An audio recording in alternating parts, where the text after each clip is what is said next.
Alright, so here we are. I've just got the box in.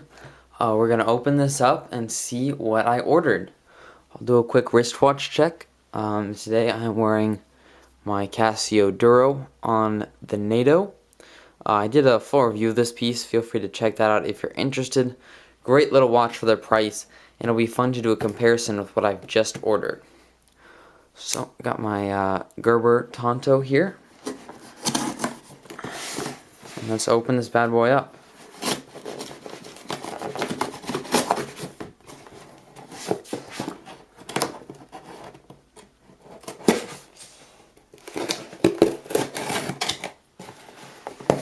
Alright. And there we go. And what do we have here? A G-Shock. A G-Shock. Well, I've been meaning to get one for a long time, and I've actually gotten several requests to do a G-Shock review since I haven't really reviewed anything like that on my channel yet. So I'm very excited to finally get one in. I've actually always wanted a G-Shock. I love G-Shocks, I really do. The issue is just size. It's hard to find one that wouldn't look absolutely huge on my wrist. But I recently saw this one, and I looked at the specs, and I'm hoping that it won't be too large. So, let's open her up. Oh, what was that? What do we have here? International warranty. Alright. And there it is. It does not look too big from here. This is has the atomic timekeeping, is solar powered, has all your standard G-Shock features, 200 meters water resistance, world time, and there it is. Wow, I really like it, I've got to say.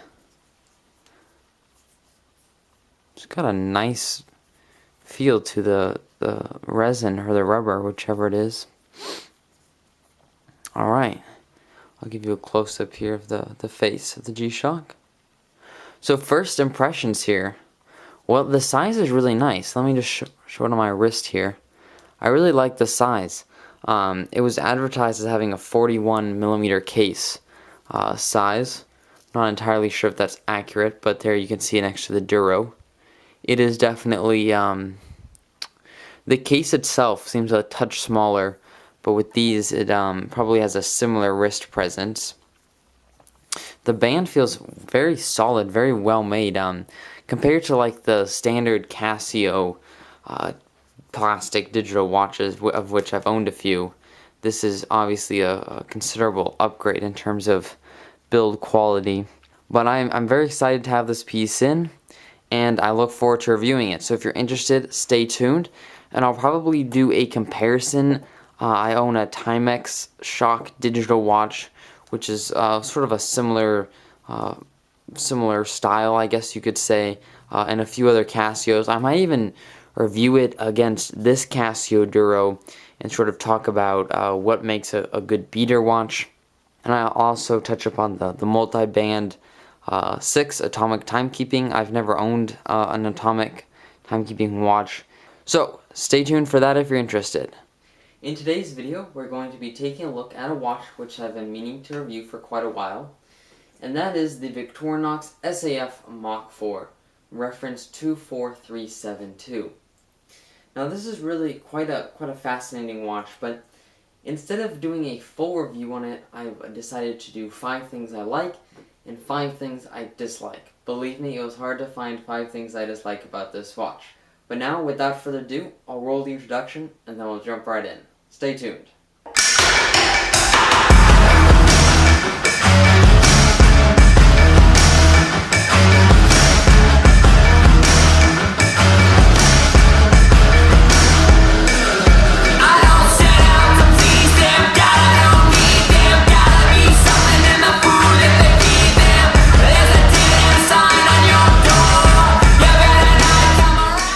Here we have the Victorinox SAF Mach 4. This is a pilot's watch. It's obviously in the Mach line. The Mach lineup is really quite an interesting part of Victorinox's repertoire, if you will. They have some really cool chronographs. They have the Air Boss, which is a really great looking piece. Just a lot of really cool watches in that lineup, and they're a little bit on the rarer side. You don't see them very often. A few of the Mach models can be actually quite hard to find. So I think it's a cool line and quite underrated. On to number 1, and that has got to be the movement. I love the movement in this watch. It is an ETA Swiss-made mechanical hand winding movement. So this is not automatic, you have to wind it. I'll put up a better picture so you can see close up. And I think it's a phenomenal movement, I really do. Mine, well this particular piece is lent in, but it's been running extremely accurately within cost standards actually the time I tested it. Quite impressive. Overall though, I think it's just such a cool alternative to what we usually see at this price point. Seiko NH35s, Seiko 7S26, obviously ETA 2824s, Sellita SW200s, but this is something new. It's refreshing. It's got a great feel when you wind it. It's smooth, doesn't make that much noise. You know, it's got that kind of buttery mechanical feeling to it. Really cool, and just a pleasure to wear. I think hand winding watches are underrated for the most part, and we don't really see them that much except for Panerais, and obviously some very traditional dress watches and the Speedy, obviously. But really great movement. I should point out that it has a 56-hour power reserve, so definitely a bit of an upgrade to your standard 2824-2, which has, I believe, 38 hours. And obviously it's more than like a Seiko SKX and all of that. It's also the same movement that's used in some entry-level Panerais. I believe the entry-level Panerai Luminor, I know they use the same movement. So that's pretty cool and is a obvious testament to the quality of the movement. The other thing that I really like about this particular movement and the watch is that there is no date. I really find myself as of late attracted to pieces without dates, like the Rolex Explorer, obviously the Tudor Black Bay 36. I think again it's an underrated, or let me say that differently. I think having a date is a little bit overrated. I can't really think of a time where I've had to have the date, had to know the date, and didn't have like a phone with me. And I'm not going to get into the whole like phone functionality versus watches things. My point is though, if there was a time where you're actually like dependent on your watch to know the time, I don't think you'd be dependent on the date. And taking that into consideration, I just don't view it as that important of a feature. You know, if I need to know the date, I'm usually like at school or working on something, and I'll have my phone with me. So it's not a huge deal, and I just think it makes the dial so much cleaner. And this watch actually has a really cool dial, which I'll talk about a little bit later. And if they would have put a date on it, it would have really just ruined it. So congrats to Victorinox for that. Number 2, and that is the internal bezel. This piece has 2 crowns, and the crown at the 2 o'clock controls that internal bezel, and I think it's a really cool feature. This particular bezel is a countdown bezel, which means that instead of your traditional dive time bezel, which goes from 0 up to 60, this actually goes from 60 and then counts down. And what this sort of means is that instead of using this to measure elapsed time like a stopwatch, you actually put it as like a countdown timer, right? So if you want to time 10 minutes, you simply turn the crown at the 2 o'clock here until you have the 10-minute mark on the bezel aligned with the minute hand.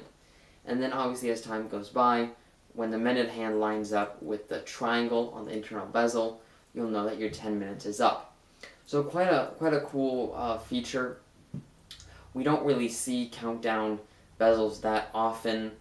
There's the infamous Zin 104, which has it, but other than that, there's really not that many pieces out there that have it, and it is a very, very useful feature.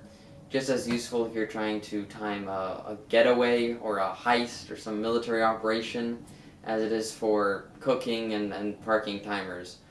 So really cool, very useful. I also love that they have each little minute is marked on the countdown bezel, so it's really easy to use and operate. You don't have to sort of guesstimate in between your minutes. I should also mention that it is obviously bidirectional, meaning you can you can turn the bezel both ways. So number 3, and that is the dial and the hands. And that is, I think, really where Victorinox really shines on this piece, because it shows that they put a considerable amount of thought into the actual aesthetic and functional design of this piece. Sure, the internal bezel is really cool, the movement is great, but those things aren't that hard to achieve. On the other hand, creating a dial that not only does and excels at what it is supposed to do, but also looks really cool in the process, now that is something that few watch companies get right, especially entry-level, mid-tier pieces. And what I like about the dial is the following. The first would be the size of things. Now again, I'll put up a good close-up photo so you can really see what I'm talking about. And I think that the proportions of the numerals, the proportions of the hands, the proportion of the logo, the text, where they put the text, the fact that they kept the same font for the Victorinox, the Swiss Army, and the 56 Hours, all of this just gives it such a clean, militaristic, yet like almost this kind of tooly elegance. And they just did such a phenomenal job with that. I love the shape of the hands. They've got that sort of the sword hand shape. Really cool, sort of channeling that aviation theme again. This is obviously a pilot's watch. I also love that they put the little Victorinox crest at the 12 o'clock in red.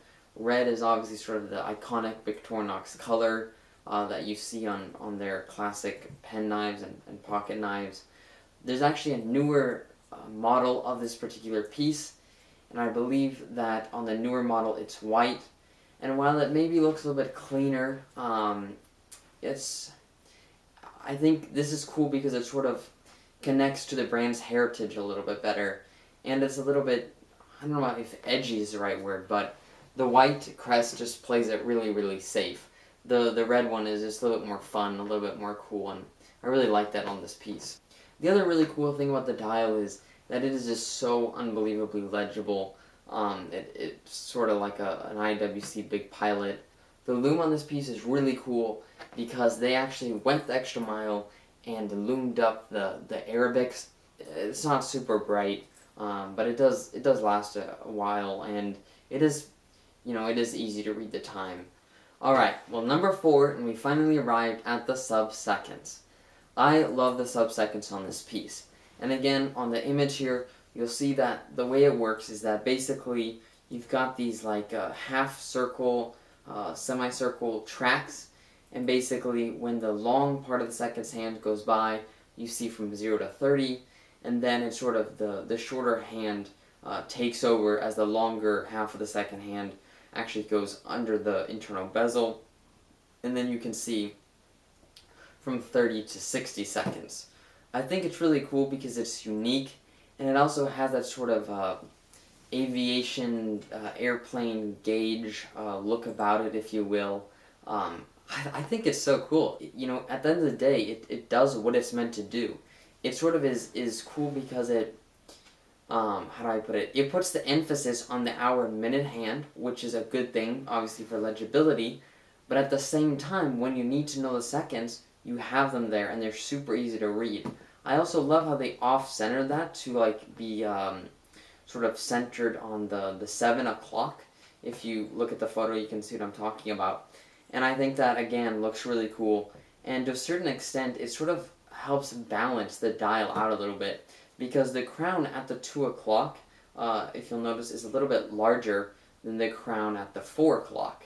And that's obviously just to make turning and operating the bezel easier. But then having the other sort of bulky, aesthetically bulky thing down here helps create some sort of symmetry on the dial.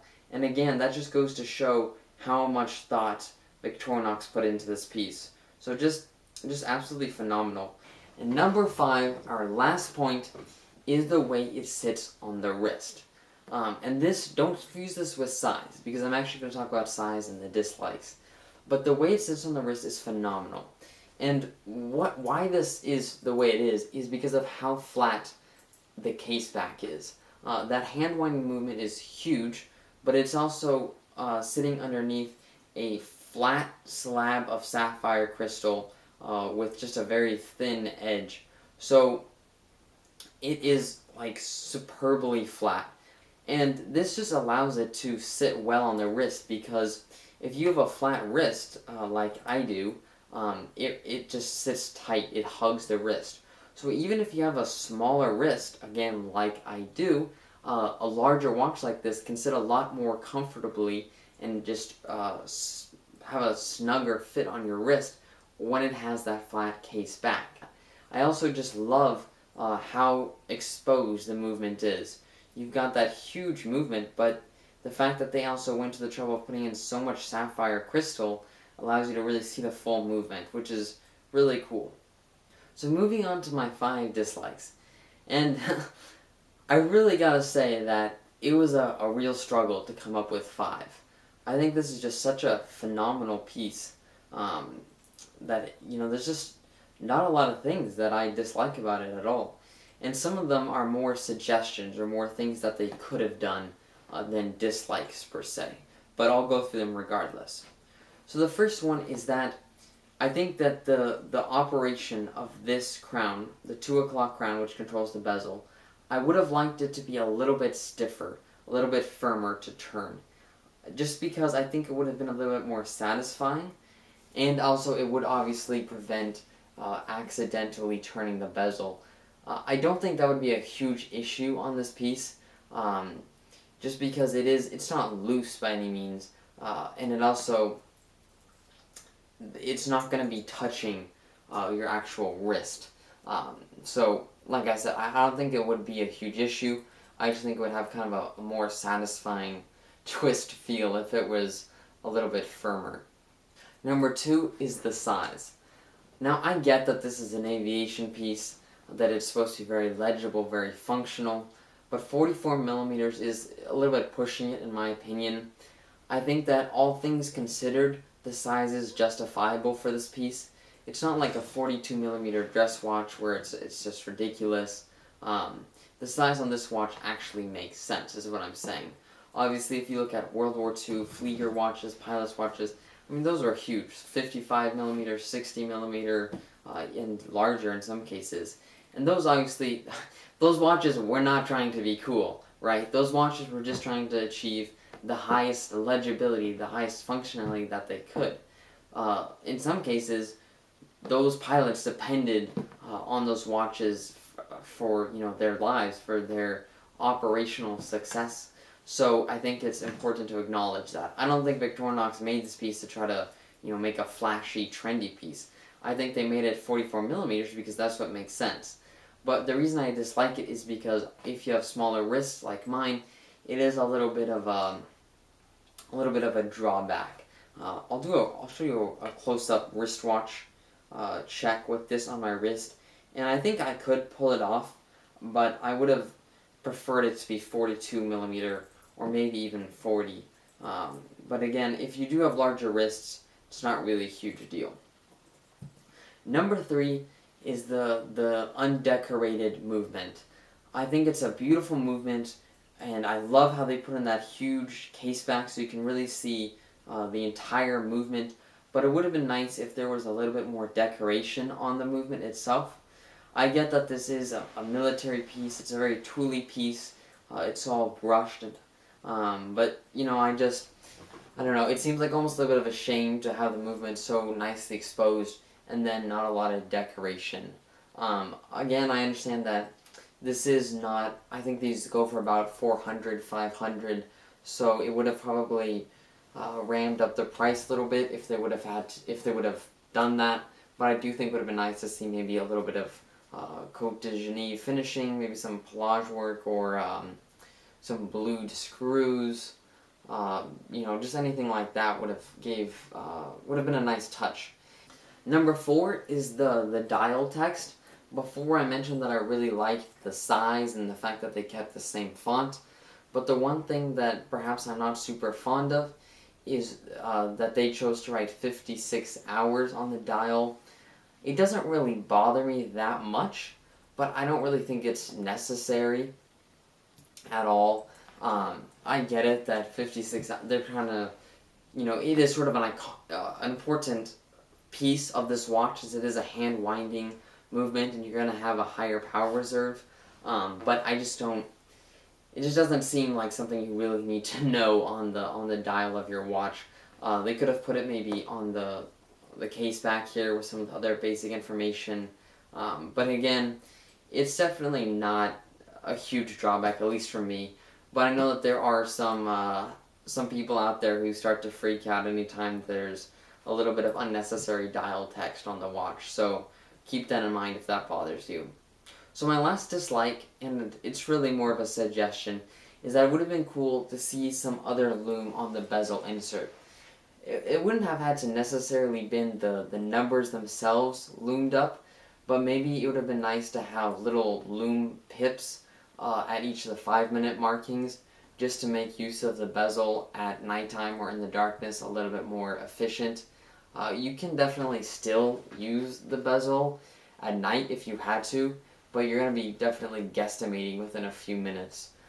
So I think it would have been cool to see that, and it would have really cemented the idea that Victorinox went the extra mile with this piece. But again, I mean, how many times are you really going to be using that bezel like that at night or in the darkness? That concludes our video. We went through 5 likes and 5 dislikes of this piece. Overall, I think it's a phenomenal piece for the price. If you're interested, I would try to pick one up on eBay, something like that. Again, they have been replaced. This model has been replaced by a newer model, so you will have some difficulty finding this particular one. I have seen the newer one in person. Personally, I really prefer this one, I gotta say. The new one it's a little bit more, how do you say, it sort of fits in with Victorinox trying to make their watches seem sort of a bigger deal than they are, if you will. They're trying to make them seem a little bit more elegant, a little bit more sophisticated, and I'm not really sure if I like that, because at the end of the day, Victorinox is a military company, right? They really took off when they started producing bayonets and knives for the Swiss Army. That's who they are. That's their identity. That's their heritage. I think they need to be proud of that and own it. And I think they have done that with this piece, with the red crest and all of that. But if you want a little bit more sophisticated look, perhaps, feel free to check out the new model too. Both are great watches. So if you've enjoyed this video and learned something, I would greatly appreciate getting a like and subscription. I will be producing new content as quickly as I can. And as always, thanks so much for watching, and stay tuned. Catch you in the next one.